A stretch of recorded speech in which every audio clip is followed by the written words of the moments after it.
안녕하세요. 정성산TV입니다. 이번 소식은 독재자 감별법을 아십니까? 라는 소식 들려드리겠습니다. 대통령이 되기 전 그가 독재자가 될 가능성이 있는지 알려주는 경고 신호가 있다. 첫 번째, 말과 행동에서 민주주의 규범을 거부하고, 두 번째, 정치 경쟁자의 존재를 부인하고, 세 번째, 폭력을 용인하거나 조장하고, 네 번째, 언론 자유를 포함해 반대자의 기본권을 억압하려는 성향이 있는지 등 네 가지 기준이다. 이 중 한 가지라도 말이나 행동으로 나타나면 위험한데 도널드 트럼프 미국 대통령은 4개 다 걸렸다. 미국서 1년 전 우리나라에선 석 달 전 출간된 어떻게 민주주의는 무너지는가에 나오는 대목이다. 이 리트머스 테스트를 본 순간 조건반사처럼 우리 상황이 떠올랐다. 국민들의 헌법의식이 곧 헌법이다. 헌법재판소가 탄핵 기각을 결정하면 다음은 혁명밖에 없다. 헌법을 부정하거나 집권을 위해 쿠데타나 폭동을 지지하는 건 민주주의 규범을 거부한다는 의미다. 우리 정치의 주류 세력들을 교체해야 한다. 경쟁자나 정당의 법률 위반 혹은 위반 가능성을 문제 삼아 정치 무대에서 끌어내려야 한다는 주장은 정치 경쟁자의 존재 부정이다. 민주주의가 발달하지 못한 나라에서는 정부가 집회 시위를 탄압하기 때문에 현장에서 공권력과 시민이 충돌하는 일이 번번이 벌어진다. 폭력에 대한 비난이나 처벌을 부정하는 건 폭력을 방조, 용인, 조장하는 것과 마찬가지다. 네 번째, 자신에 대해 공산주의자라고 말한 고영주 방송문화진흥원 이사장을 2015년 명예훼손 혐의로 고소했다. 상대 정당이나 언론에 법적 대응을 하겠다고 협박한 적이 있는 것만으로도 경고 등은 번쩍인다. 고영주는 2017년 말 이사장 자리에서 해임됐지만 1심 재판부는 2018년 무죄를 선고했다. 이 같은 주장은 시민들이 자유롭게 의견을 표현하는 공론의 장에서 논박을 거치는 방식으로 평가돼야 한다고 했다. 타는 목마름으로 불렀던 민주주의. 민주화운동에다 인권변호사 출신인 우리 대통령이 잠재적 독재자 성향을 지녔다고 믿고 싶진 않다. 그러나 최근 몇 년 사이 세계적으로 떠오른 것이 신권위주의 지도자다.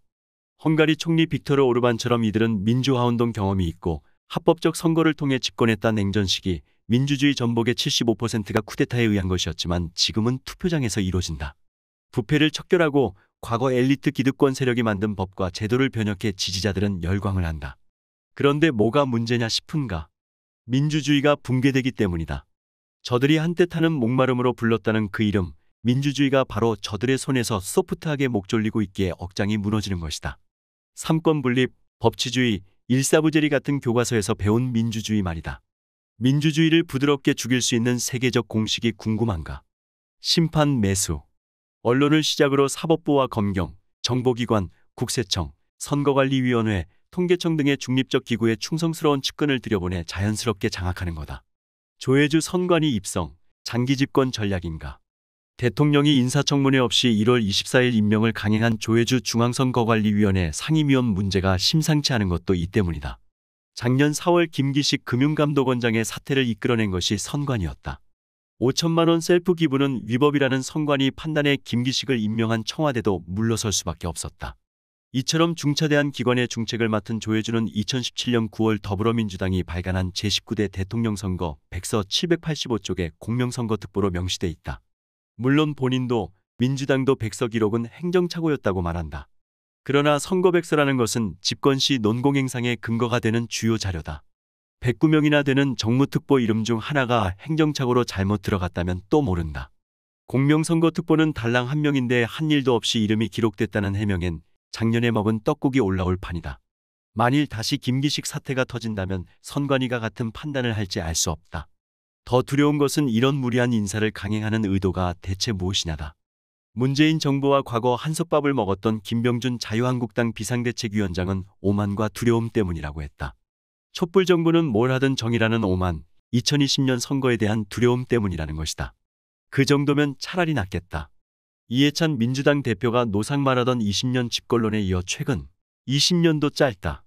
20년을 억지로 하겠다는 게 아니고 국민의 선택을 받아서 한다고 밝힌 건 단순한 식건방이 아닌 듯하다. 정교한 장기 집권 플랜이 작동되고 있는 건 아닌가. 심판 매수로 합법적 민주주의 죽이기. 나는 꼼수다 등장인물들이 언론계를 누비고 있고 대법원과 헌법재판소까지 색깔이 달라진 지 오래다. 이젠 놀라는 사람도 많지 않다.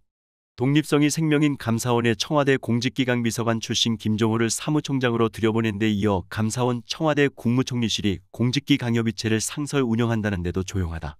앞으로 정부의 외교나 안보, 남북관계나 경제정책에 비판적인 공직자의 성비위가 불쑥 감사원 감사에서 드러날지 모른다. 청와대 사람들의 비위는 그냥 덮일 가능성이 크다. 심판 매수가 민주주의 살해 공식이라고 하지 않았나. 쿠데타나 계엄령 선포처럼 독재의 경계를 넘어서는 명백한 순간이 없기 때문에 사회의 비상벨은 울리지 않는다. 독재를 비판하는 사람들은 과장이나 거짓말을 한다고 오해를 받는다. 선거를 통해 권력을 장악한 독재자의 시나리오에서 가장 비극적인 역설은 그가 민주주의 제도를 미묘하고 점진적으로 그리고 심지어 합법적으로 활용함으로써 민주주의를 죽인다는 사실이다. 이 마지막 문단은 내가 쓰지 않았다. 어떻게 민주주의는 무너지는가에서 베꼈을 뿐이다. 청와대가 24일 문재인 대통령의 신년기자회견을 취소한다고 밝혔다. 박수현 청와대 국민소통수석은 중동 해외 순방 15일에서 22일을 마친 뒤 금주 중으로 신년기자회견 일정을 계획했다며 그러나 오미크론 변이가 우세종이 된 현 상황에서 대응에 집중하기 위해 현실적으로 어려울 것 같다고 말했다. 설 연휴가 끝나봤자 2월 3일이다. 그런데 박수현은 설 연휴가 끝나면 바로 2월 15일부터 대통령 공직선거운동이 시작된다고 납득 못할 소리를 했다. 2월 3일 다음이 15일이라니 그의 눈앞에 달력을 들이대주고 싶다. 박수현은 국민을 대신해 질문해 주시는 언론인 여러분과 직접 소통하는 기회가 여의치 않게 된 점이 매우 아쉽다는 말씀드린다고 했지만 그게 아닌 듯했다. 쉽게 말해 대통령은 기자회견하기 싫은 것이다. 기자들이 오미크론 우세종인가? 문 대통령이 오미크론 대응에 집중하기 위해 신년회견을 취소한다는 것부터 납득하기 어렵다. 문 대통령은 15일 무려 6박 8일간 중동 3개국 순방길에 나설 때 이미 오미크론 변이 확산이 우려되는 만큼 국무총리 중심으로 방역 상황을 잘 챙기라고 환송 나온 유영민 비서실장에게 지시했다. 국민에게도 방역에 적극 협조해달라고 당부했었다. 그렇게 우려스러웠다면 중동 순방을 떠나지 말고 청와대를 지켰어야 했다.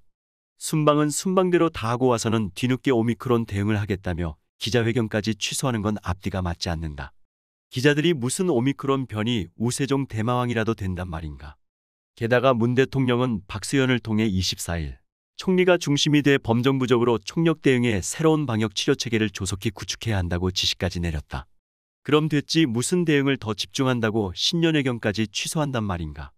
임기 마지막 신년회견에서 나올 질문이 그렇게 겁나고 두려우신가. 선거관리위원회가 일어섰다. 짐작되지 않는 건 아니다. 문 대통령의 사표 반려로 위원직을 유지했던 조혜주 중앙선거관리위원회 상임위원이 2,900여 명의 선거관리위원회 직원들의 거센 반발에 떠밀려 재차 사표를 내고 중동 순방 중인 대통령이 해외에서 사표를 수리하는 말도 안 되는 일이 바로 며칠 전에 벌어진 것이다. 나는 3년 전 김순덕의 도발 첫회 독재자 간별법을 아십니까에서 문 대통령이 대선 캠프 특보 출신인 조혜주를 인사 청문회도 없이 임명 강행한 것을 독재자 조짐으로 소개한 바 있다.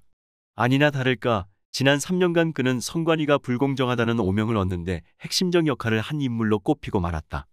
그나마 다행이라면 1963년 선관위 설립 이래 전 직원이 조혜주의 사태를 촉구하는 유례없는 사태가 발생했다는 점이다. 그래도 선관위는 살아있었던 것이다. 이번 신년기자회견에서 어떤 기자든 문 대통령에게 이에 대한 설명과 사과 요구가 나오지 않을 수 없을 것이다. 그렇지 않는다면 청와대 출입기자단은 자폭을 해야 마땅하다. 그 기회를 청와대가 신년회견 취소로 원천봉쇄하고 만 것이다. 문 대통령에게 묻고 싶은 것들. 기자회견이 별것 아닌 듯해도 기자는 권력을 감시하는 감시견이다. 문 대통령에게 날카롭게 때로는 가슴이 철렁해지게 물어야 한다. 저널리즘이 충성을 바쳐야 할 대상은 대통령도 우파도 좌파도 아닌 시민이기 때문이다. 60년 만에 처음으로 선관위 전 직원들이 조혜주 재임명에 반대했습니다. 왜 그렇다고 생각하십니까? 대통령님께서는 국민 앞에 사과하실 의향이 없으십니까? 기자들이 국민들이 문 대통령에게 묻고 싶은 것이 어디 그뿐이겠는가. 문 대통령에게 묻고 싶은 것을 독자들이 여기 아래 댓글로 달아주면 어떨까 싶다. 청와대가 이럴 줄 알았으면 차라리 신년회견을 하는 게 나을 뻔했다 싶도록. 오늘 소식은 여기까지입니다. 여러분 지금 민주당이라는 이름을 쓰는 문 정권은 전혀 민주주의의 국가통치 방법이 아닙니다. 여러분 국민의힘 윤 후보가 당선되어야 다시 대한민국을 진정시킬 수 있습니다. 기억하십시오.